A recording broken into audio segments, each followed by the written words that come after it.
کہ حضرت عثمان کا چونکہ میں رشتہ دار ہوں، بنو امیہ سے میرا تعلق ہے، حضرت عثمان بھی بنو امیہ کے تھے، تو حکومت پہ دباؤ ڈالا جائے کہ حضرت عثمان کے قاتلوں کو چوک پر لٹکایا جائے۔ یہ گڑبڑ یہاں سے شروع ہوئی ہے۔ بات آ رہی ہے سمجھ میں؟ حکومت سے مطالبہ ہے کہ حضرت عثمان کے قاتلوں کو چوک پر لٹکایا جائے۔ یہ مطلب نہیں تھا حضرت معاویہ کا کہ حکومت کا اہل میں ہوں، مجھے خلافت دی جائے، میں علی کو نہیں مانتا یا میں علی کو معاذ اللہ برا سمجھتا ہوں، ایسا نہیں تھا۔ آج کل بعض لوگ یہ کہتے ہیں کہ حضرت معاویہ کے حکم سے حضرت علی کو گالیاں دی جاتی تھیں، یہ غلط ہے۔ یاد رکھو عربی کے لفظ کا ترجمہ اردو میں، یہ بہت سے لوگ نا ان کو عربی زبان سے ذرا بھی واقفیت نہیں ہے، چھوٹے چھوٹے بچے آ کے بیٹھ گئے ہیں۔ عربی میں کسی پر اعتراض کرنا، اس کی پالیسیوں کو غلط قرار دینا، اس کو بھی سب و شتم کہا جاتا ہے۔ اردو میں ہر جگہ اس کا ترجمہ گالیاں نہیں ہوتا، گالیوں کا مطلب تو ہمارے ہاں کچھ اور سمجھا جاتا ہے۔ آپ کسی پر اعتراض کر رہے ہو، اس کو تو سب و شتم کہا جائے گا۔ سب و شتم میں گالیاں بھی آتی ہیں، کسی کی پالیسیوں سے اختلاف کرنا، اس کی رائے پر رد کرنا، یہ بھی آتا ہے۔ لیکن اردو میں گالی کا مطلب برا لفظ ہے، گالی کوئی شریف آدمی نہیں دیتا۔ خیر، میں یہ عرض کر رہا تھا کہ حضرت عثمان رضی اللہ تعالی عنہ کے قاتلوں سے قصاص کا دعا کریں، میں جلدی سے اس موضوع کو سمیٹ کے آج ختم کر دوں۔ حضرت عثمان کے قاتلوں سے قصاص لیا جائے۔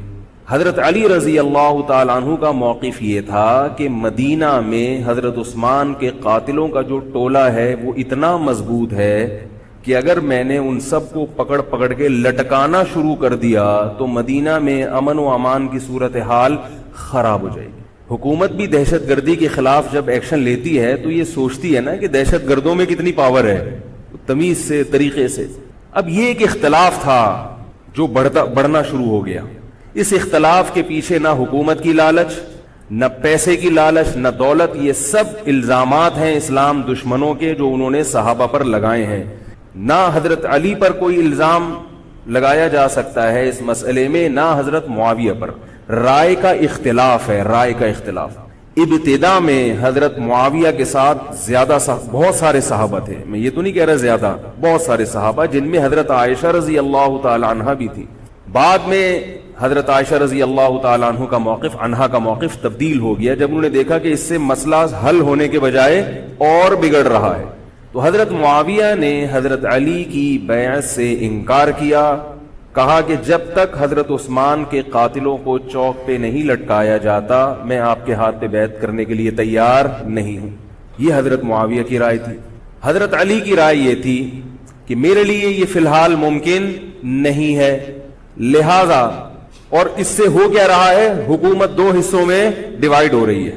ان کی رائے یہ تھی کہ حضرت معاویہ رضی اللہ تعالی عنہ کو اپنے اس مطالبے سے دستبردار ہو کر میرے ہاتھ پہ بیعت کر لینی چاہیے۔ اور قرآن کا حکم ہے وَإِن طَائِفَتَانِ مِنَ الْمُؤْمِنِينَ اقْتَتَلُوا فَأَصْلِحُوا بَيْنَهُمَا فَإِن بَغَتْ إِحْدَاهُمَا عَلَى الْأُخْرَى فَقَاتِلُوا الَّتِي تَبْغِي حَتَّى تَفِيءَ إِلَى أَمْرِ اللَّهِ، کہ اگر مسلمانوں کا کوئی فریق بغاوت پہ اتر آئے، حکومت وقت سے لڑائی کرے، قاتل التی تبغی، تو جو طبقہ حکومت کو تسلیم نہیں کر رہا یا حکومت کے خلاف بغاوت کر رہا ہے اس سے قتال کرو۔ حضرت علی کا موقف یہ تھا کہ قرآن مجید کی یہ آیت مجھ سے مطالبہ کر رہی ہے کہ جو لوگ میرے ہاتھ پہ بیعت نہیں ہو رہے جبکہ میری خلافت قائم ہو چکی ہے، تو میں مسلمانوں میں تاکہ اختلاف اور انتشار نہ ہو، میں اس فریق کو تلوار کے زور سے بیعت کرنے پر مجبور کروں۔ بات آ رہی ہے سمجھ میں کہ نہیں آ رہی ہے؟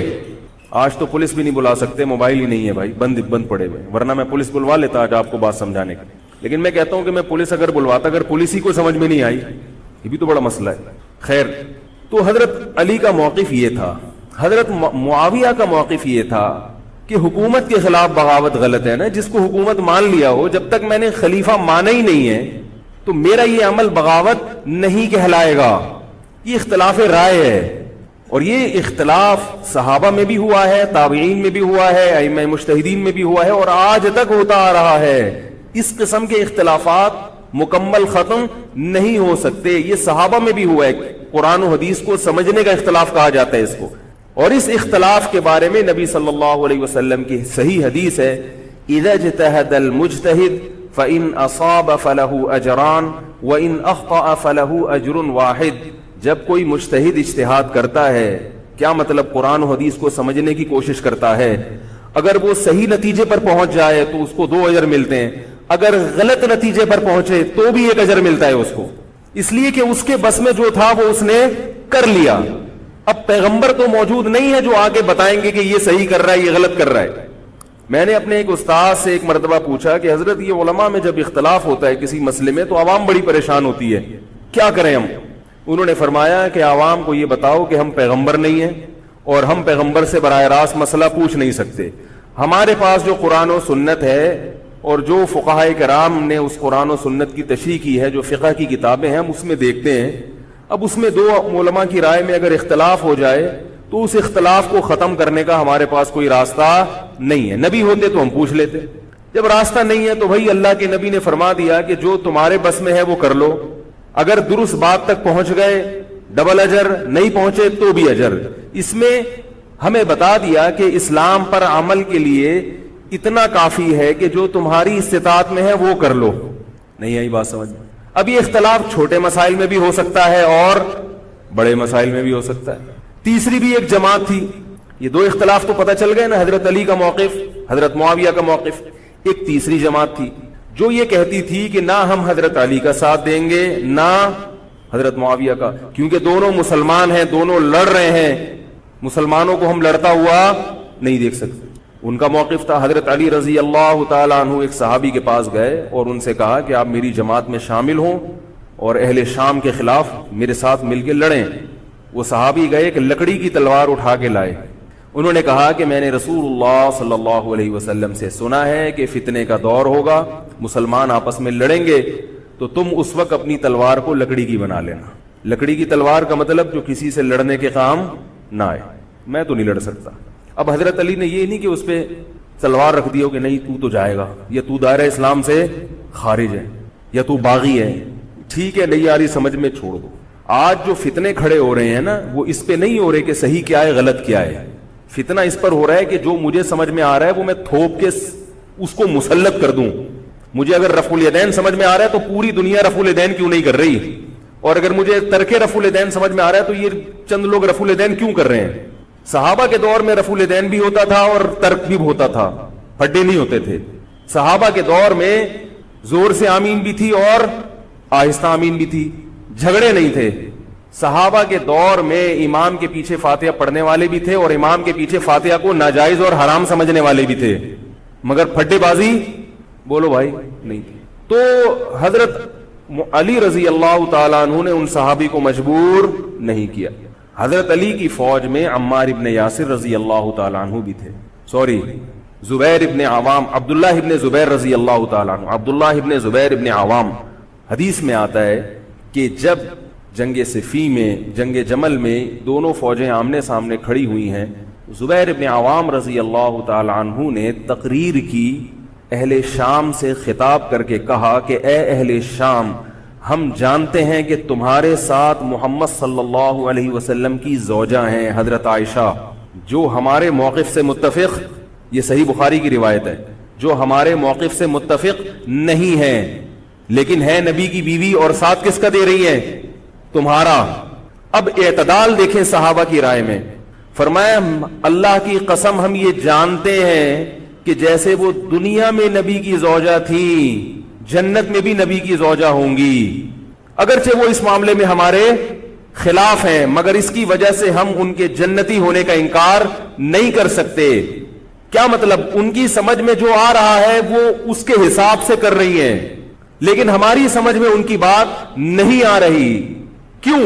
اس لیے فرمایا کہ ہم یہ دیکھ رہے ہیں کہ اللہ ہمیں نبی کی زوجہ عائشہ رضی اللہ تعالی عنہا کے ذریعے آزما رہا ہے کہ تم نبی کی زوجہ کو دیکھتے ہو یا قرآن کے حکم کو دیکھتے ہو. قرآن کہہ رہا ہے کہ خلیفہ کے خلاف بغاوت نہیں ہو سکتی، کائنم من کان، بغاوت کرنے والا کوئی بھی کیوں نہ ہو. تو نہ چاہتے ہوئے بھی ہم تمہارے خلاف آگے کھڑے ہوئے ہیں. خدا کی قسم اس آزمائش میں ہمیں کس نے ڈالا ہے؟ اللہ نے ڈالا ہے. وہ لوگ جو حضرت عائشہ رضی اللہ تعالی عنہا پر تہمتیں لگاتے ہیں، جو حضرت معاویہ کو برا بھلا کہتے ہیں، وہ لوگ حضرت علی اور ان کے ساتھیوں سے سبق کیوں نہیں سیکھ لیتے؟ ایک مرتبہ میرے پاس ایک سوال آیا، سوال کرنے والے نے حضرت معاویہ کی شان میں گستاخی کا پورا ایک باب باندھا ہوا تھا. اس نے کہا کہ جس نے نبی کے داماد کے خلاف تلوار اٹھائی وہ اسلام میں معاذ اللہ کیسے ہو سکتا ہے، اور ایسے برے برے القاب کے میں زبان پہ بھی نہیں لا سکتا.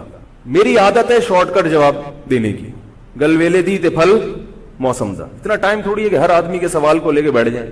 میں نے کہا آپ کے جواب میں اتنا کافی ہے کہ یہ وہ الزامات ہیں کہ جس کے خلاف تلوار اٹھائی اس نے بھی یہ الزامات نہیں لگائے. مدعی سست اور گواہ چست. نہیں آ رہی میرا خیال ہے بات. جو حضرت علی کے ساتھ تھے انہوں نے تو یہ کچھ حضرت معاویہ کے خلاف نہیں کہا. انہوں نے تو وہ تو پھر بھی جنتی مان رہے ہیں، ایک دوسرے کی نماز جنازہ میں شریک ہو رہے ہیں، مال غنیمت کو تقسیم نہیں کر رہے، ایک دوسرے کی عورت پہ ہاتھ نہیں اٹھا رہے، احترام کر رہے ہیں، ایک دوسرے کے پیچھے جنگ ختم ہونے کے بعد نمازیں پڑھی جا رہی ہیں. اللہ تعالیٰ نے یہ مثال صحابہ کی قائم کی ہے دنیا کو دکھانے کے لیے کہ ان میں اتنا بڑا اختلاف ہو کہ تلواریں بھی چل جائیں تو وہ اختلاف بھی حدود سے تجاوز نہیں کرتا. اور ہمارے چھوٹے چھوٹے اختلافات میں کیا ایک دوسرے کے خلاف بہتان تراشیاں اور زبان درازیاں ہوتی ہیں. تو یہ اختلاف تھا حضرت علی اور حضرت معاویہ کا، جس میں تین فریق تھے. ایک حضرت علی تھے، ان کا موقف یہ تھا کہ میرے لیے تلوار اٹھانا واجب ہے. حضرت علی کے ساتھ جو لوگ تھے ان کا بھی یہ موقف تھا. حضرت معاویہ کا یہ موقف تھا کہ میں باغیوں کی فہرست میں آتا نہیں ہوں. کیوں نہیں آتا؟ اس لیے نہیں آتا کہ میں نے خلافت کو تسلیم نہیں کیا، اور ان کے ساتھ بھی صحابہ کرام کی ایک جماعت تھی. اور تیسرا موقف، بہت سارے صحابہ یہ تھے جو کہتے تھے ہم کسی کا ساتھ نہیں دیں گے، دونوں طرف مسلمان ہیں، ہماری تلوار سے کسی مسلمان کا خون ہو ہم یہ برداشت نہیں کر سکتے. ہماری رائے یہ ہے، اہل سنت والجماعت کی رائے یہ ہے کہ یہ ان تینوں فریقوں میں جو برحق تھے وہ حضرت علی تھے، کیونکہ حکومت تھی ان کے پاس. باقی جو دونوں فریق تھے صحابہ کرام کے، ان سے غلطی ہوئی ہے، مگر یہ غلطی اجتہادی ہے. یہ نفس پرستی والی غلطی، حکومت کی لالچ والی، دولت کی لالچ والی، یا ہٹ دھرمی والی یا ضد والی غلطی بولو بھائی نہیں ہے. یہ وہ غلطی ہے جس کے بارے میں محمد صلی اللہ علیہ وسلم نے فرمایا کہ اگر مجتہد سے غلطی ہوتی ہے تو بھی اس کو اجر ملتا ہے، کیونکہ اللہ نے قرآن میں فرمایا فاتقوا اللہ ما استطعتم، اللہ سے اتنا ڈرو جتنی تم میں استطاعت ہے. تو ان کی جتنی سمجھ میں آیا انہوں نے اس حساب سے کیا. تو دو جنگیں ہوئی ہیں، جنگ جمل اور جنگ صفین. اب ایک اور بات ہے، تاریخی حقیقت ہے کہ دو جنگوں کے بعد حضرت علی رضی اللہ تعالی عنہ کو خوارج نے شہید کر دیا. یہ وہی خوارج جو حضرت عثمان کے قاتل تھے. انہوں نے شہید کس کو کیا؟ حضرت علی کو. حضرت علی کی شہادت کے بعد حضرت حسن رضی اللہ تعالی عنہ کی 6 مہینے تقریباً خلافت رہی ہے. حضرت حسن رضی اللہ تعالی عنہ نے امت میں جوڑ پیدا کرنے کے لیے حضرت معاویہ رضی اللہ تعالی عنہ سے سلو کر لی اور خلافت سے دستبردار ہو کر حضرت معاویہ کے ہاتھ پر بیعت ہو گئے. نہیں آ رہی میرا، پولیس کو فون کریں یار، بہت اہم بات ہے یہ، اس کو اچھی طرح سمجھ لیں، اللہ کرے سمجھ میں آ جائے. تو جب یہ ہو گیا تو مسئلہ ختم ہو گیا نا. لوگوں نے حضرت حسن سے کہا، یہ میں بالکل مستند روایتیں پیش کر رہا ہوں، اس کے سب کے حوالے ہیں، اور بہت ایسا نہیں ہے کہ تاریخ کی کتابوں کے، یہ حدیث کی کتابوں کے سے پیش کر رہا ہوں. حدیث کا جو معیار ہے وہ تاریخی کتب سے بہت زیادہ ہوتا ہے. لوگوں نے حضرت حسن سے یہ کہا کہ یہ تو عار اور ذلت کی بات ہے کہ آپ کے والد نے جس کے خلاف 2 جنگیں لڑی ہوں تو آپ اپنے والد کی جس سے دشمنی رہی ہو بیٹا اس سے بیعت ہو رہا ہے. ہمارے ہاں اس کا تصور ہے، سیاسی لوٹے ہمارے ہاں بہت ہیں مگر وہ بھی دنیاوی مفاد میں دائیں بائیں لڑکتے ہیں. آخرت کی خاطر کوئی اپنے عہدے سے دستبردار ہو جائے یہ نہیں ہوتا. حضرت حسن اہل بیت میں سے ہیں. حضرت حسن بیعت ہو گئے کس کے ہاتھ پر؟ حضرت معاویہ. لوگوں نے کہا یہ عار اور ذلت کی بات ہے. تو حضرت حسن کے وہ تاریخی الفاظ ہیں کہ میں دنیا کی ذلت کو جہنم کی آگ پر ترجیح دیتا ہوں. کیا مطلب؟ میں مسلمانوں کو آپس میں لڑتا ہوا نہیں دیکھ سکتا، میں نہیں لڑتا ہوا دیکھ سکتا. اب کوئی اس بیس پر حضرت علی پہ الزام لگائے کہ اس کا مطلب وہ لڑتا ہوا دیکھ سکتے تھے. بھائی ان کا جو موقف تھا، جو ان کی سمجھ میں آیا وہ انہوں نے کیا. حضرت حسن کا موقف اپنے والد کے موقف سے مختلف تھا. یہ اختلاف رائے ہو سکتا ہے. ان کا موقف یہ تھا کہ بھئی حضرت معاویہ حکومت کے اہل ہوں یا نہ ہوں یہ ایک الگ بحث ہے، اگر میں ان کے مقابلے میں متوازی حکومت قائم کروں گا تو پھر مطالبہ ہوگا حضرت عثمان کے قاتل سے قصاص، جو کہ ممکن نہیں ہے، اور پھر یہ لڑائی آگے چلے گی۔ بہتر ہے کہ دستبردار ہو جاؤ کہ حضرت آپ ہمارے خلیفہ ہیں، آپ ہمارے امیر ہیں۔ نبی صلی اللہ علیہ وسلم اس کی پیشگوئی پہلے کر چکے تھے۔ حضرت حسن رضی اللہ تعالیٰ عنہ کے بارے میں فرما چکے تھے کہ اللہ میرے اس بیٹے کے ذریعے مسلمانوں کے دو فریق میں صلح پیدا کریں۔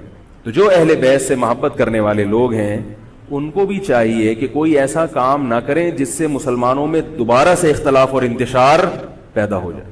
جوڑ کی اہمیت شریعت میں زیادہ ہے۔ اب جب حضرت معاویہ کی خلافت قائم ہوئی ہے، حضرت معاویہ نے حضرت حسن رضی اللہ تعالی عنہ کے اکرام میں کوئی کسر نہیں چھوڑی۔ اس پر متواتر روایات ہیں کہ حضرت معاویہ جتنا حضرت حسن کا اکرام کیا کرتے تھے اتنا کسی کا اکرام نہیں کرتے تھے۔ بہت زیادہ آپ کو عزت دی حضرت معاویہ رضی اللہ تعالی عنہ نے۔ حضرت معاویہ کے بعد یزید کی خلافت قائم ہوئی ہے، حکومت قائم ہوئی ہے۔ حضرت معاویہ صحابی رسول تھے۔ بہت سارے صحابہ کو آپ کے طریقہ حکومت پر اعتراض تھا، کیونکہ بہرحال باقاعدہ سلیکشن نہیں ہوئی تھی، لیکن پھر بھی صحابہ کرام نے جب حضرت حسن بیعت ہو گئے تو باقی کس کو اعتراض کا ہوگا۔ پھر حضرت معاویہ رضی اللہ تعالیٰ عنہ کے دور میں بہت جہاد ہوا ہے۔ اسلامی خلافت، ہمارا جو بر صغیر میں اسلام آیا ہے اس کا بہت بڑا حصہ حضرت معاویہ کے دور میں اسلام آیا یہاں۔ حضرت معاویہ کے بعد جب یزید خلیفہ بنا ہے مسلمانوں کا تو بہت سارے صحابہ نے یزید کے ہاتھ پہ، بہت سارے تو نہیں، چند صحابہ نے یزید کے ہاتھ پر بیعت کرنے سے انکار کر دیا۔ وہ اتنے تھوڑے صحابہ ہیں جن کو انگلیوں پہ گنا جا سکتا ہے، جن میں حضرت حسین بھی تھے، حضرت حسن نہیں، حضرت حسن کے بھائی، بولو بھائی، حضرت حسین۔ جمہور صحابہ کا موقف یہ تھا کہ یزید کا طریقہ خلافت اگرچہ غلط ہے، طریقہ حکومت اگرچہ غلط ہے، مگر رسول اللہ صلی اللہ علیہ وسلم کی صحیح احادیث موجود ہیں۔ نبی صلی اللہ علیہ وسلم نے فرمایا، صحیح بخاری کی حدیث ہے، اسمعوا واطیعوا ولو سلط علیکم رجل حبشی کأن رأسہ ذبیبہ۔ آپ صلی اللہ علیہ وسلم نے فرمایا، سنو اور اطاعت کرو اگرچہ تم پر کوئی حبشی غلام مسلط کر دیا جائے جس کا سر کشمش کی طرح پچکا ہوا ہو۔ کیا مطلب؟ سلیکشن نہیں ہوئی بلکہ زبردستی مسلط ہو گیا کسی بھی طرح سے، اور جو مسلط ہوا وہ کسی بھی لحاظ سے حکومت کرنے کا اہل نہیں ہے، غلام ہے۔ غلام کبھی بھی حکومت کا اہل نہیں ہوتا، اور غلام بھی حبشی، کالا کلوٹا، گوروں سے جس کو ویسے ہی تبھی نفرت ہو، بھائی ہم سارے سفید ہیں اور یہ ایک بلیک کہاں سے آ گیا، دوسری قوم کا آدمی۔ انسان دوسری قوم کے آدمی کو قبول نہیں کرتا، قوم بھی دوسری، اور فرمایا شکل بھی اچھی نہیں ہے۔ بھائی حاکم کم از کم شکل کا اچھا ہو تو اطاعت کرتے ہوئے مزہ آتا ہے، شکل بھی اچھی نہ ہو تو آدمی کہتا ہے یار اس کی مانوں میں، عجیب سا ہے یہ فطرت ہے انسان کی۔ لوگ کوشش کرتے ہیں امام لائے تو شکل بھی اچھی ہو اس کی، یہ کوشش کرتے ہیں لوگ، امام میں پتہ نہیں کیا کیا دیکھ رہے ہوتے ہیں۔ تو کیا ہے، شکل بھی اچھی نہیں ہے اور عقل بھی نہیں ہے، سر پچکا ہوا ہے کس کی طرح، کشمش کی طرح۔ صحیح ہے بخاری کی حدیث۔ مطلب یہ کہ کسی بھی لحاظ سے نہ لک وائز اچھا لگ رہا ہے آپ کو، نہ اس کے اندر صلاحیتیں، مگر مسلط ہو گیا، کسی نے بھی مسلط کر دیا، تو آپ نے فرمایا اب اس کے خلاف بغاوت نہیں کرنی، اس کی اطاعت کرنی ہے۔ آپ کہیں گے یہ کیسا حکم ہے بھائی اسلام کا، ایک آدمی نا اہل ہے مگر اس کی مان کے چلو تو مروا دے گا۔ یہ اس لیے اسلام نے حکم دیا ہے کہ اس کے پاس پاور تھی تو مسلط ہوا ہے نا، کیا خیال ہے بھائی؟ تو اب جب اس کے خلاف چلو گے تو اس سے وہ ہٹنے والا نہیں ہے، وہ خون خرابہ کر دے گا، قتل و غارت کرے گا اور فساد پیدا کر دے گا وہ، کیونکہ اگر وہ کمزور ہوتا تو خلیفہ بنتا نہیں۔ وہ خلیفہ کی، حاکم کی ڈیفینیشن کیا ہے؟ جس کے پاس قوت نافذہ ہو۔ ایک دن ایک صاحب کہنے لگے مسلم لیگ کے دور میں، جنرل مشرف کے دور میں اس کو نہیں مانتا، میں اس کو نہیں مانتا۔ میں نے کہا آپ کے ماننے نہ ماننے سے کچھ نہیں ہوتا، وہ مسلط ہو گیا ہے، جس طریقے ہیلی کاپٹر سے آیا ہو یا فرشتے اس کو لائے ہوں، کیونکہ حاکم کی جو ڈیفینیشن ہے کہ جس کے پاس قوت نافذہ ہو۔ قوت نافذہ اردو کا گاڑا لفظ ہے، قوت نافذہ کہتے ہیں کہ جب وہ کچھ کہتا ہو تو کر کے دکھا سکتا ہو، چاہے فوج کے ذریعے، چاہے پولیس کے ذریعے، چاہے کسی بھی طریقے۔ ایک آدمی کو پوری قوم نے سلیکٹ کر لیا مگر اس کی سنتا کوئی نہیں ہے، وہ کچھ کہتا ہے تو اس کے منہ سے الفاظ نکل کے ہوا میں تحلیل ہو جاتے ہیں، چلتی کسی اور کی ہے، وہ جو کہتا ہے کر کے دکھا دیتا ہے۔ تو اصل حاکم کون ہے؟ جو کہتا ہے اور کر کے دکھا دیتا ہے۔ اب یہ ایک الگ بحث ہے کہ یہ ظالم ہے، یہ غلط طریقے سے آیا ہے، اس پر بحث ہو سکتی ہے کہ جب یہ غلط طریقے سے آیا ہے تو اس کو قانون کے دائرے میں رہ کے ہٹانے کی کوشش کی جائے، لیکن مسلح بغاوت کرنا، اس کے خلاف بندوق اٹھانا، اس کے خلاف تلوار اٹھانا، اس کی شریعت نے اجازت نہیں دی۔ میں یہ نہیں کہہ رہا کہ اس کی مخالفت کی اجازت نہیں دی۔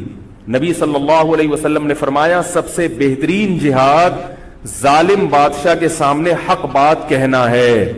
کہنے کی حد تک آپ کو مخالفت کی اجازت ہے کہ بھئی یہ جو وزیر اعظم کا بیان آیا ہے یہ بیان ملک کا بیڑا غرق کر دے گا، ان کی پالیسیاں صحیح، جیسے آج کل ہو رہا ہے کہ اخباروں میں کالم نگار اپنی اپنی رائے لکھتے ہیں حکمرانوں کے بارے میں، لکھنے کی حد تک، بولنے کی حد تک ہے۔ آپ مسلح دستہ لے کے بغاوت کرنے پر آ جائیں، اس کی شریعت نے اجازت، بول لو بھائی کچھ نہیں ہوتا، یہ قرآن اور سنت سے بات ثابت ہے، اس کی شریعت نے اجازت نہیں دی ہے، کیونکہ آپ یہ کریں گے تو اللہ نے دنیا کو اسباب کے ساتھ جوڑا ہوا ہے۔ آپ کے پاس کچھ بھی نہیں ہے، نہ آپ کے پاس ٹینک ہے، نہ آپ کے پاس آرمی ہے، نہ آپ کے پاس پولیس ہے، آپ کے پاس صرف جذبہ ہے۔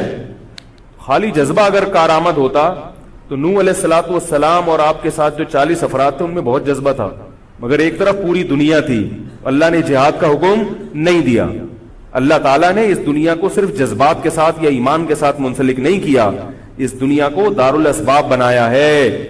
جذبے کے ساتھ ساتھ کچھ طاقت اور قوت بھی ہونی چاہیے، اور یہ قوت حکومت کے پاس ہوتی ہے، پبلک کے پاس بول لو یار نہیں۔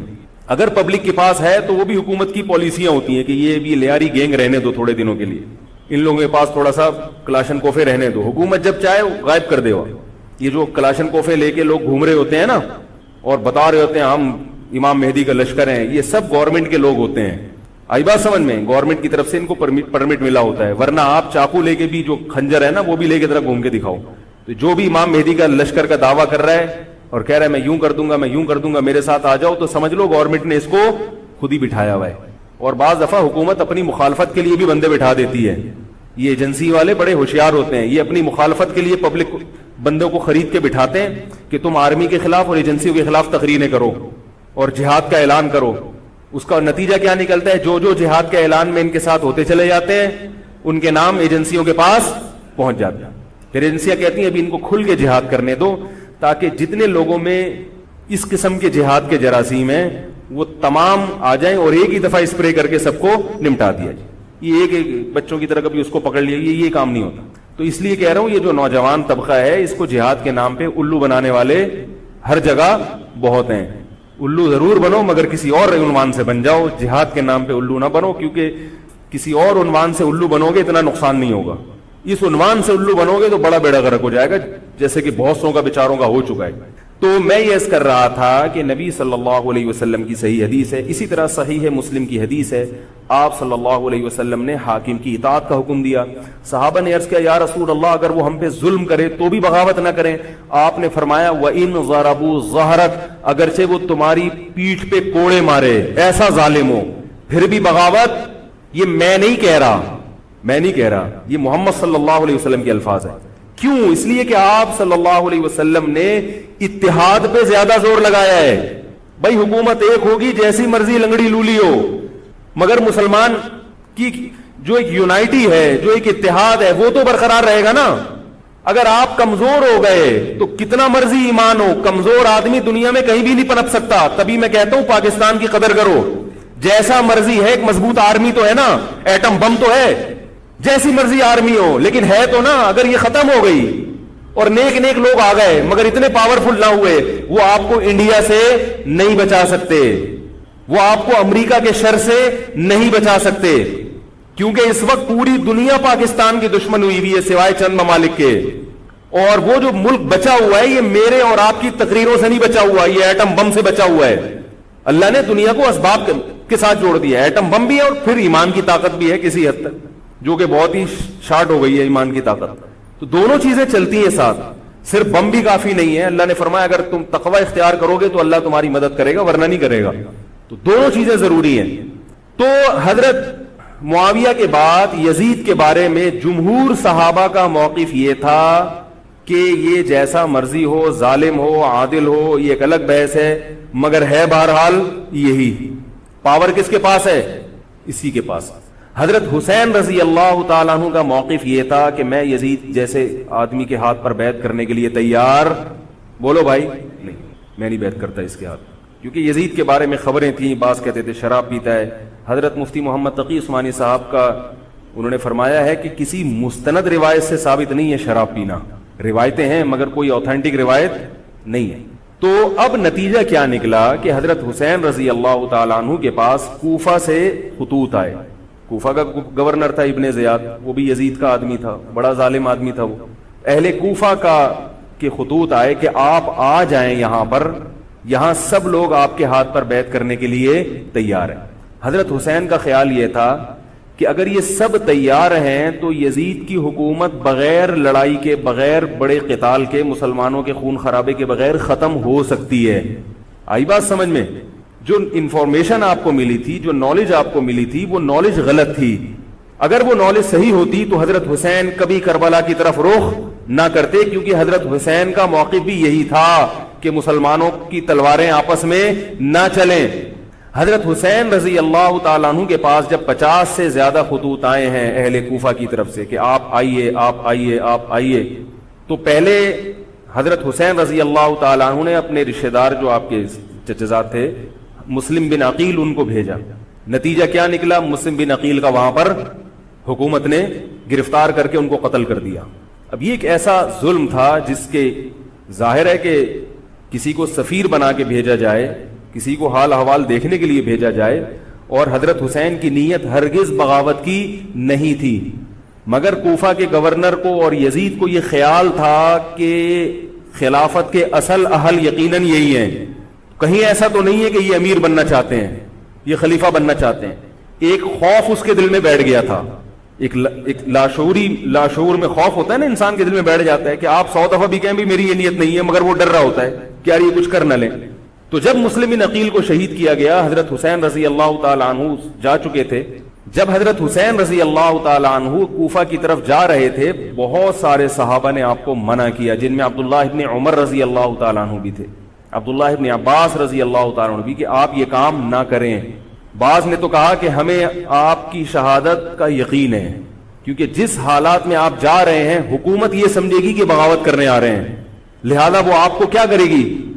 اس بیس پہ قتل نہیں کرے گی کہ آپ نواسہ رسول ہیں، کیونکہ وہ بھی مسلمان تھے، اس بیس پہ قتل کرے گی کہ آپ کی نیت کیا ہے؟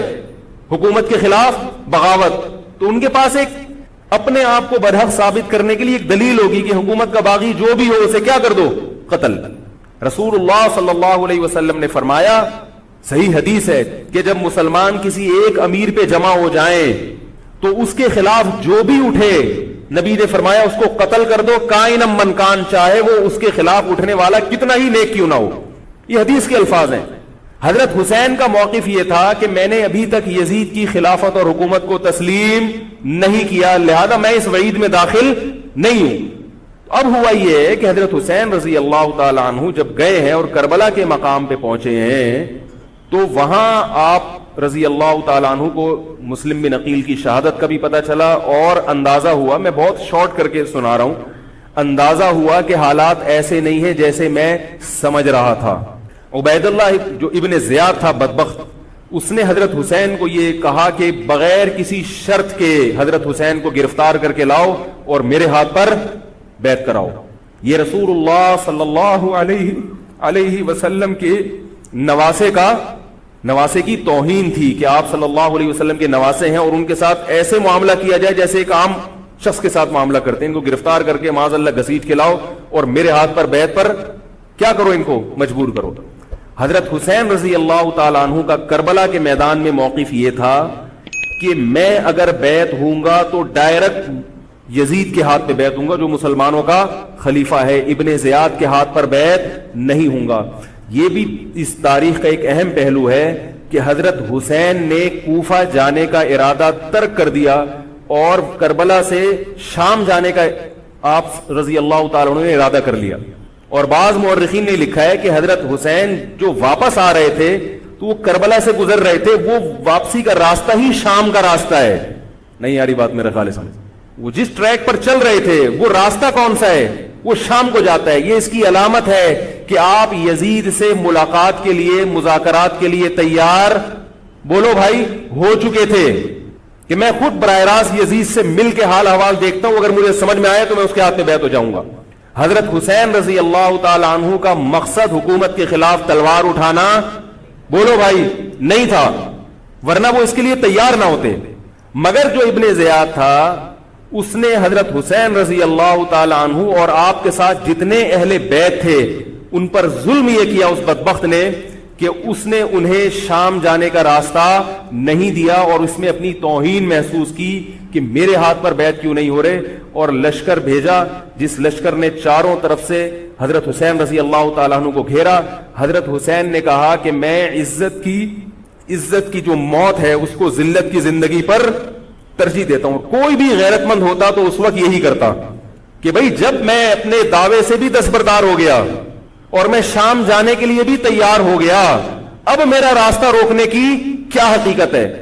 اللہ تعالی کوفہ کے گورنر کے ذریعے حضرت حسین کا قتل کروانا چاہتے تھے تاکہ اس کی بدبختی ساری دنیا کے سامنے ظاہر ہو جائے. اگر حضرت حسین پھر بھی تلوار چلاتے, پھر بھی لڑتے, تو حضرت حسین پر یہ الزام لگایا جا سکتا تھا کہ معاذ اللہ آپ باغیوں میں ہیں. تو اللہ تعالیٰ نے اپنے نبی کے نواسے کو اس الزام سے محفوظ رکھا اور آپ نے لڑائی کا ارادہ ترک کر دیا. حضرت حسین نے کربلا کے میدان میں جو لڑائی لڑی ہے وہ اقدامی لڑائی نہیں تھی, وہ دفاعی لڑائی تھی. دیکھو جب حکومت آپ کو گھیر لے چاروں طرف سے, آپ کہیں ٹھیک ہے بھائی میں لڑائی سے دستبردار ہوتا ہوں, مجھے میرے گھر جانے دو. حضرت حسین کا ایک مطالبہ یہ بھی تھا کہ یا تو مجھے واپس جانے دو مدینہ, میں جہاں سے آیا ہوں وہیں جا رہا ہوں واپس, مکہ جانے دو یا مدینہ جانے دو. ان کا ایک مطالبہ تھا کہ نہیں, ان کو گرفتار کر کے لاؤ اور زبردستی ہمارے ہاتھ پر بیعت کراؤ. یہ ظلم تھا. نتیجہ کیا نکلا ہے کہ کربلا کے میدان میں آپ کو گھیر کر آپ کو بھی شہید کر دیا گیا, اور جتنے اہل بیت تھے مرد سوائے امام زین العابدین کے جو حضرت حسین رضی اللہ, حضرت حسن کے بیٹے تھے, ان کے علاوہ جتنے بھی اہل بیت تھے ان سب کو قتل کر دیا گیا. اور یہ اسلامی تاریخ پر ایک بدنما داغ ہے یہ واقعہ کہ ایک اسلامی حکومت تھی اور اس کے اسلامی حکمران تھے, اور ان حکمرانوں کے ہاتھوں محمد صلی اللہ علیہ وسلم کے نواسے کا سر جو ہے وہ گردن اڑائی گئی ہے. مجھ سے خدا کی قسم یہ الفاظ ادا نہیں ہو رہے, میں اپنے جذبات پہ بہت زیادہ کنٹرول کر رہا ہوں. وہ منظر کیا ہوگا کہ جب نبی صلی اللہ علیہ وسلم کے نواسے, آپ صلی اللہ علیہ وسلم کے نواسے کی گردن اڑائی گئی ہوگی. تو یہ بہت ایک اسلامی تاریخ میں ایک بدترین واقعہ ہے.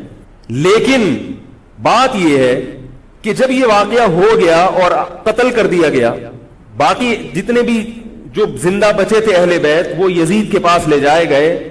روایات میں آتا ہے کہ یزید نے ان کا اکرام کیا اور ان کو عزت کے ساتھ تحفے تحائف دے کر واپس کیا.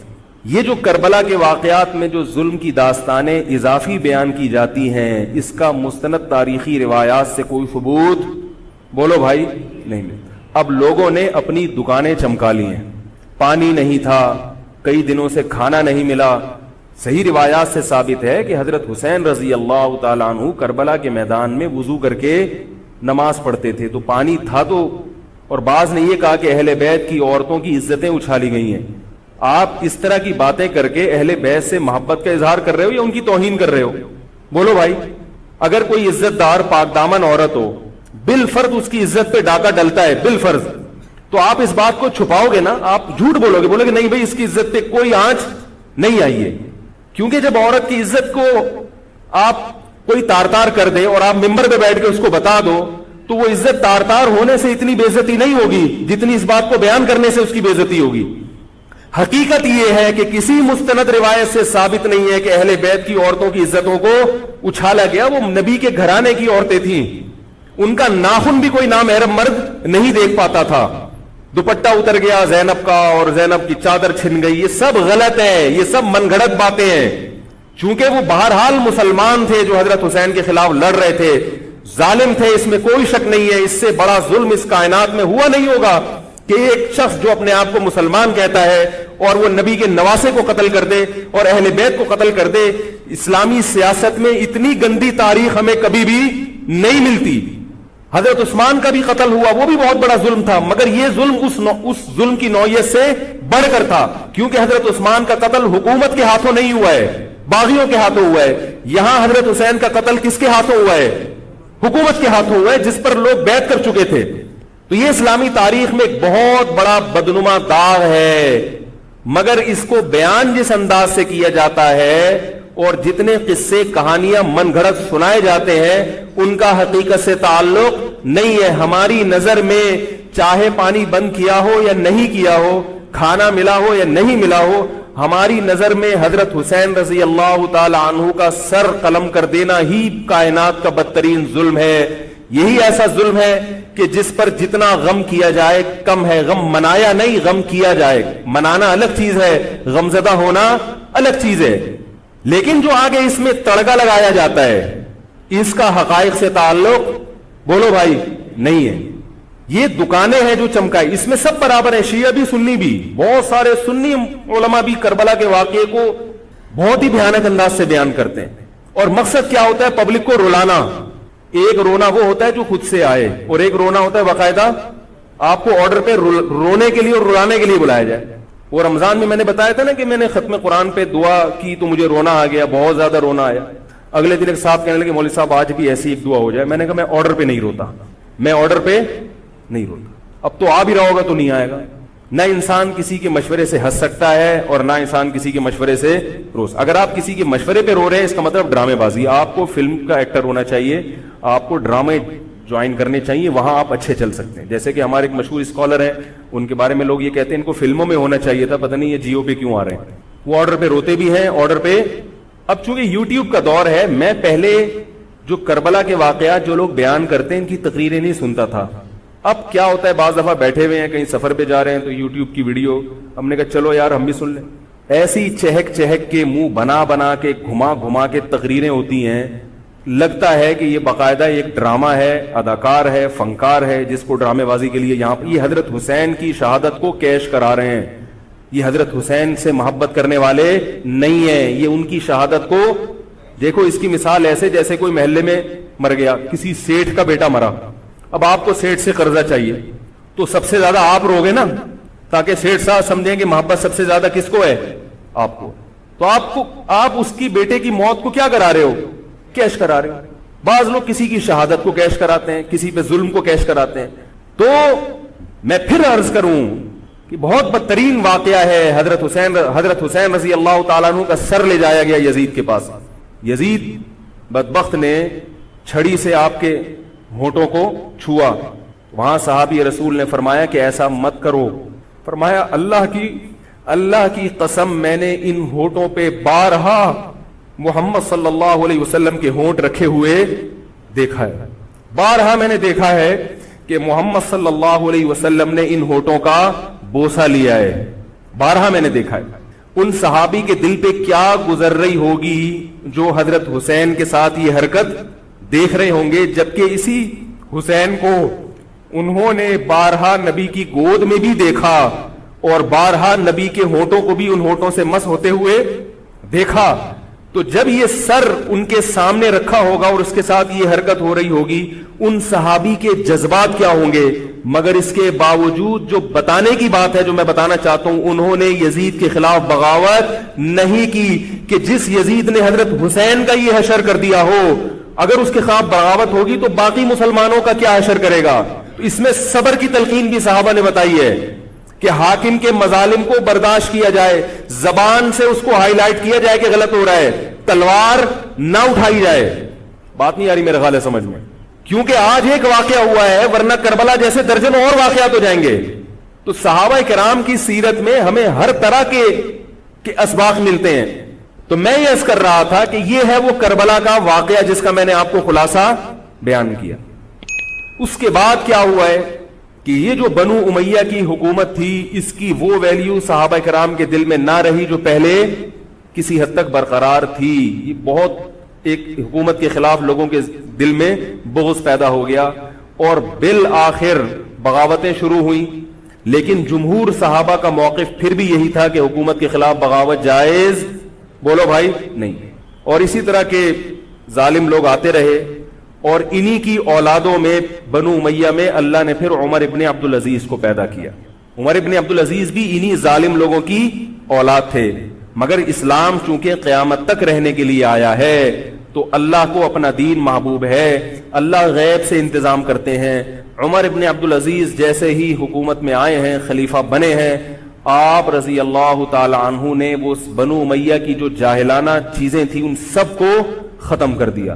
حکومتی ملکیت کو جو ذاتی خزانہ لوگ سمجھنا شروع کر دیا تھا اس کو ختم کیا. عمر بن عبدالعزیز کی ایک تاریخ ہے، ان کو 5واں خلیفہ راشد کہا جاتا ہے. علم حدیث کو مرتب کیا گیا، فقہ کو مرتب کیا گیا، حدیث کا علم ضائع ہو رہا تھا. آپ نے حکم دیا کہ اکتب ما کان من حدیث رسول اللہ صلی اللہ علیہ وسلم فإنی اخاف ضیاع العلم والعلماء. فرمایا مجھے علم اور علماء کے ضائع ہونے کا خطرہ ہے، محمد صلی اللہ علیہ وسلم کی حدیثوں کو ریٹن فارم میں لایا جائے. تو باقاعدہ پھر حدیث کو باقاعدہ جمع کیا گیا کتابوں کی شکل میں، اور آج ہمارے پاس وہ حدیث محفوظ ہیں. فقہاء کرام کا دور آیا تو اللہ تعالیٰ نے حضرت عمر بن عبدالعزیز کے دور میں امت کو الحمدللہ دوبارہ جمع کر دیا. عمر بن عبدالعزیز کے بعد پھر بغاوتیں ہوئیں، بالآخر بنو امیہ کی حکومت کا خاتمہ ہوا، بنو عباس کی حکومت آئی. مگر بنو عباس کی حکومت آنے سے بنو امیہ کی حکومت مکمل ختم نہیں ہوئی. وہی ہوا کہ آپ نے اچھی نیت سے بغاوت کی مگر اس کا نقصان زیادہ. وہ کیا ہوا؟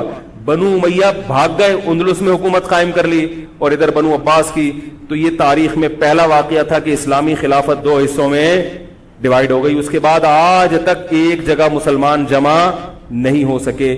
کیوں؟ مسلمانوں نے اس حدیث کی مخالفت کی کہ امیر کے خلاف بغاوت، بولو بھائی، نہیں کرو. اب میں آپ سے ایک بات کہتا ہوں کہ بالآخر ڈیوائیڈ ہوتے ہوتے ہوتے ہوتے آج پتہ نہیں کتنے سارے اسلامی ملک بن گئے.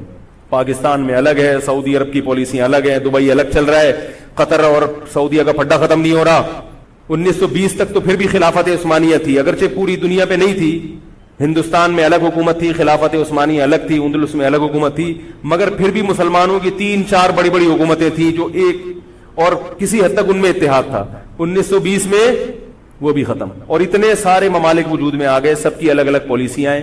اب جو آدمی خلافت کے نام پہ جہاد کی بات کرتا ہے وہ لوگوں کو ایک امیر پہ جمع نہیں کرے گا. جتنے ملک بن چکے ہیں نا ان کو مزید توڑ کے، اگر یہ 20 ہیں تو 40 بنا دے گا. ان کو بہت مشکل ہے سمجھانا بھائی. اب اگر کوئی کہتا ہے نا ظالم حاکم کے خلاف تحریک چلاؤ، آؤ ہمارے ساتھ مسلح بغاوت میں شامل ہو، ہم حکومت کے خلاف تلوار اٹھائیں گے، تو نتیجہ کیا نکلے گا؟ یہ سارے مل کے ایک امیر نہیں بن جائیں گے. یہ اگر 20 ہے نا تو کتنے ہو جائیں گے؟ بولو بھائی 40. جیسے جو جماعت المسلمین بنی نا کہ 4 فقہ ہیں، حنفی، شافعی، مالکی، ہم بھی یہ نہیں مانتے، تو سب کو ختم کرو، ایک بناؤ. تو اس ایک بننے سے یہ ختم نہیں ہوئے، بلکہ 4 کے بعد کتنے آ گئے؟ 5 ہو گئے. نہیں آ رہی بات؟ میرے خیال آ رہی ہے الحمدللہ. اور بھی جو بھی اس کی باتیں کر رہے ہیں نا امت کو اتحاد کے لیے، آ جاؤ میرے پاس آ جاؤ، تو وہ 6واں بنا رہا ہے، 7واں بنا رہا ہے، پھر 8واں بنا رہا ہے، ایسے بنتے چلے آ رہے ہیں. او بھائی جو ہے وہاں بریک لگا دو، اللہ کا واسطہ روک دو ان کو. کوئی بات نہیں، 4 ہیں، جو جس کو فالو کرے ٹھیک ہے، کچھ نہیں ہوتا اس سے، ہمیشہ سے چلے آ رہے ہیں. تو اب اگر ایک خلیفہ نہیں ہے، ہونا تو چاہیے ایک ہی خلیفہ، نہیں ہے تو جو ہے اسی پہ گزارا کرو، ورنہ اس سے بھی جاؤ گے، اس سے بھی جاؤ گے. تمہاری کوئی مضبوط طاقت اور قوت ہوگی نہیں. کافر جب چاہے گا تمہیں ٹیشو پیپر کی طرح استعمال کر کے پھینک دے گا. تو کربلا کے واقعہ سے ہمیں کیا سبق ملتا ہے؟ کہ علامہ ابن تیمیہ رحمہ اللہ تعالی فرماتے ہیں کہ جمہور صحابہ کی جو رائے تھی، حضرت حسین رضی اللہ تعالیٰ عنہ کی بھی اپنی ایک رائے تھی، مگر ابن تیمیہ رحمہ اللہ فرماتے ہیں کہ اگر حضرت حسین رضی اللہ تعالی عنہ کربلا کی طرف خروج نہ کرتے تو ابن تیمیہ کی رائے یہ ہے کہ یہ زیادہ بہتر تھا. اب آپ کہیں گے کہ صحابی رسول کی رائے سے اختلاف کر رہے ہیں، نہ وہ کہہ رہے ہیں وہ جو جمہور صحابہ تھے جو حضرت حسین کو منع کر رہے تھے وہ بھی تو صحابہ تھے. حضرت حسن بھی تو صحابی تھے. حضرت حسن نے حضرت معاویہ کے خلاف لڑائی نہیں لڑی. تو صحابہ کی 2 رائے تھی، جمہور ایک طرف تھے. تو فرماتے ہیں اگر یہ نہ ہوتا تو زیادہ بہتر تھا. لیکن حضرت حسین رضی اللہ تعالی عنہ کے بارے میں ہمارا موقف یہ ہے کہ وہ یہ سب کچھ اس وقت کے جو حالات تھے اس میں کوئی بھی ہوتا اور غیرت مند ہوتا تو وہ یہ کرنے پر مجبور تھا. اور اس میں دھوکہ کس نے دیا حضرت حسین کو؟ اہل کوفہ نے، جس کا حضرت حسین کو علم نہیں ہو سکتا. اب میں آپ سے ایک بات عرض کر رہا ہوں، یہ تو میں نے کربلا کی تاریخ کا آپ کو خلاصہ بیان کیا ہے. اس میں جو میں نے ایک دعویٰ کیا کہ اس میں مظالم جو بیان کیے جاتے ہیں اس میں غلو ہے بہت, اس غلو کی ایک دلیل گل ویلے دی تے پھل موسم دا. اب میں آپ کو تاریخی کتابوں کے حوالے دوں, وہ بہت لمبی بات ہوگی, اس میں بہت تضاد ہے. آپ یہ جو خطیب ہے نا جو کربلا کے مظالم بیان کرتے ہیں, ان خطیبوں کے بیان سنیں, ہر آدمی کا بیان دوسرے سے مختلف ہوگا. یہ خود اس کی علامت ہے, یہ کسی ایک بات پر ٹکنے کے لیے تیار نہیں ہے. ان کا مقصد ہے رونا اور پبلک کو رلانا. رونے کا اپنا ایک مزہ ہے. آپ کہیں گے بھائی رلانے میں کیا ملتا ہے؟ بھائی جیسے ہنسنے کا مزہ ہے ایسے ہی آرڈر پہ باقاعدہ رونے کا بھی ایک تو رونا غم سے ہو رہا ہوتا ہے, اس میں مزہ نہیں آتا. ایک آرڈر پہ جب انسان روتا ہے اس کا اپنا ایک مزہ ہے. تو اللہ کے بندو, حضرت حسین کی شہادت کو کیش مت کراؤ. صحابہ کرام پہ جو مظالم ہوئے ہیں ان کو آپ اپنی ذات کو چمکانے کا اور اپنی دکانداری کا ذریعہ نہ بنائیں, چاہے کوئی سنی ہو یا شیعہ ہو. بعض سنی لوگ بھی تڑکا لگاتے ہیں اس میں. ایسا نہیں ہے. اس بارے میں نے جو اسٹڈی کی ہے, مطالعہ کیا ہے, سب سے زیادہ مضبوط تحریر, سب سے زیادہ مضبوط موقف حضرت مفتی محمد تقی عثمانی صاحب دامت برکاتہم کا ہے. حضرت مفتی محمد تقی عثمانی صاحب دامت برکاتہم کی شخصیت ایسی ہے. دیکھو جو مولوی ہوتا ہے نا وہ مولویوں کو سمجھتا ہے, پبلک نہیں سمجھتی. ڈاکٹر کو پتا ہے نا کہ کون سا ڈاکٹر اچھا ہے کون سا گڑبڑ ہے. عام آدمی تو اس کو اچھا سمجھیں گے جو لوگوں کو الو بنا رہا ہے. پبلک کو نہیں پتا ہوتا کہ کس میں کتنا دم ہے. او بھائی سونار کو پتا ہوگا نا کہ یہ اصلی سونا ہے یا ہمارے جاننے والے ہیں کباڑ, وہ دھات پہ ہاتھ رکھ کے بتاتے ہیں پیتل ہے, سونا ہے, تانبا ہے, لوہا ہے, ہاتھ رکھ کے بتا دے گا. حالانکہ اس نے کسی یونیورسٹی سے کوئی کورس نہیں کیا, نہ کوئی سائنسدان ہے. وہ کام کیا ہے کباڑ کا, ساری زندگی یہی کام کیا ہے. تو جو مولوی لوگ ہوتے ہیں ان کی ساری زندگی اسی میں گزری ہوتی ہے, پڑھنے پڑھانے میں, بشرطے کہ ہوں بھی مولوی. روحانی علاج والے مولوی نہیں ہوتے, نام کے مولوی ہوتے ہیں. ان کو پڑھنے کے علاوہ دنیا کا سارے کام آتے ہیں. کتابوں سے ان کو نفرت ہوتی ہے, بس جھاڑ پھونک جن چڑیل وہ اسی سے دکانداری چمچاتے ہیں. ہر داڑھی والا ہر پگڑی والا مولوی نہیں ہوتا. تو جو مولوی ہوتا ہے اس کو پتا ہوتا ہے کہ کون سا مولوی کتنے پانی میں ہے. تو میں تو نہیں دعویٰ کرتا کہ میں عالم ہوں, لیکن آپ لوگ تو مجھے مولوی سمجھ کے آئے ہیں نا, عالم سمجھ کے آئے ہیں. تو آپ کے نظریے کے مطابق میں کہتا ہوں کہ اگر آپ مجھے عالم سمجھتے ہیں تو میں آپ کو بتاؤں کہ پاکستان میں حضرت مفتی محمد تقی عثمانی صاحب جیسا مضبوط علم والا, اور علم بھی بہت سے لوگوں کے پاس ہوتا ہے مگر اعتدال نہیں ہوتا طبیعت میں, وہ باہر کے ماحول سے متاثر ہو جاتے ہیں. حضرت مفتی محمد تقی عثمانی صاحب دامت برکاتہم العالیہ وہ علم میں مضبوط بھی ہیں, اور ان کی جو زبان سے نکلے ہوئے الفاظ یا ان کے قلم سے لکھی ہوئی تحریر بہت ہی نپی تلی ہوتی ہے.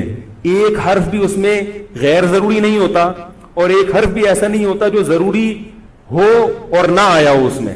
بہت کسی فرقے کی مخالفت بھی کرتے ہیں, بڑی تمیز سے کرتے ہیں. وہ ہم لوگوں کی کیا عادت ہوتی ہے, جب کسی کے خلاف چلو تو کوشش کرو دائرہ اسلام سے کسی طرح باہر نکل جائے. کوشش یہی ہوتی ہے, وہ نکل نہیں رہا ہوتا تو مجبوراً پھر اس کو مسلمان ماننا پڑتا ہے. کیا خیال ہے؟ کوشش یہ ہوتی ہے کہ اسلام کا جو دائرہ ہے وہ اس میں رہوں اور 2-4 میرے مرید رہیں, لیکن چونکہ پبلک اس کو مانتی نہیں تو مجبوراً ان کو بھی دائرہ اسلام میں داخل کرنا پڑا.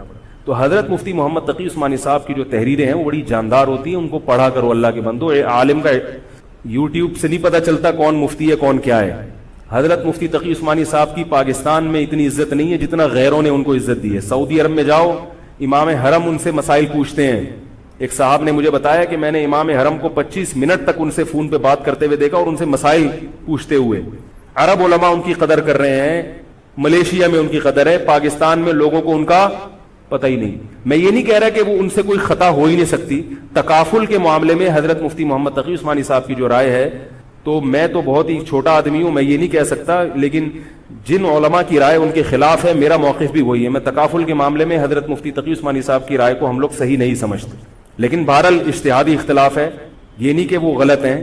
تو ہماری رائے ہے کہ اس معاملے میں حضرت سے اجتہادی غلطی ہوئی ہے. میری نہیں, میں تو بہت چھوٹا آدمی ہوں ان کے مقابلے میں, لیکن ہمارے بڑوں کی رائے ہے. اور اس کی جو میں نے ٹوٹی پھوٹا جو اس میں تحقیق کی ہے, مجھے بھی تکافل کے ناجائز ہونے پر اطمینان ہے. بہت اس میں بحث کی ہے, دارالعلوم کے علماء سے بھی ملا ہوں. حضرت مفتی محمد تقی عثمانی صاحب دامت برکاتہم کے ساتھ جو مجلس ہوئی جامعۃ الرشید کے علماء کی 3 گھنٹے, اس مجلس میں بھی میں موجود تھا. تو میں نے دونوں طرف کے دلائل بہت اچھی طرح سے سنے ہیں, تو مجھے اس کے ناجائز ہونے پر اطمینان. لیکن مسئلہ اختلافی ہے, تو جب بڑے حضرات میں جو بڑے علماء ہیں ان میں جب اختلاف ہوتا ہے تو پھر عوام کو چاہیے کہ جس کی رائے پہ زیادہ مائل ہو رہا ہے اس کی رائے کو فالو کر لے, کسی دوسرے پر اعتراض نہ کرے. بات آ رہی ہے سمجھ؟ انشورنس کا متبادل ہے نا تکافل, پاک قطر تکافل, یا یہ سب میری رائے میں یہ سب ناجائز ہے. اس پر میں کبھی بیان کروں گا کیوں ناجائز ہے. تو بیان تو نہیں کرنا چاہیے, ان اختلافی مسائل کو ممبر پہ نہیں لانا چاہیے, لیکن یہ کہ اب ہر عالم تک اپنی بات پہنچانا بڑا مشکل ہے. تو میں چاہتا ہوں ایک بیان ایسا ہو تاکہ علماء تک بات پہنچ جائے, پھر علماء جب دونوں طرف کے دلائل رکھ کے فیصلہ کر لیں گے جس عالم کی جو رائے بنے, تاکہ دوسرا پہلو سامنے آ جائے. ابھی تو صرف جواز کا پہلو لوگوں کے سامنے آ رہا ہے, عدم جواز والا نہیں آ رہا, تاکہ دونوں پہلو آئیں, پھر علماء کی جو رائے بنے گی, جو جس کی رائے کو فالو کرتا ہے, ٹھیک ہے بھائی. تو میں یہ کر رہا تھا, حضرت مفتی محمد تقی عثمانی صاحب بہت بڑے عالم ہیں, ان کی قدر کر لیں. ان کی تحریریں بڑی معتدل ہوتی ہیں اور ان کی رائے بہت ہی معتدل ہوتی ہے اور بہت مدلل ہوتی ہے.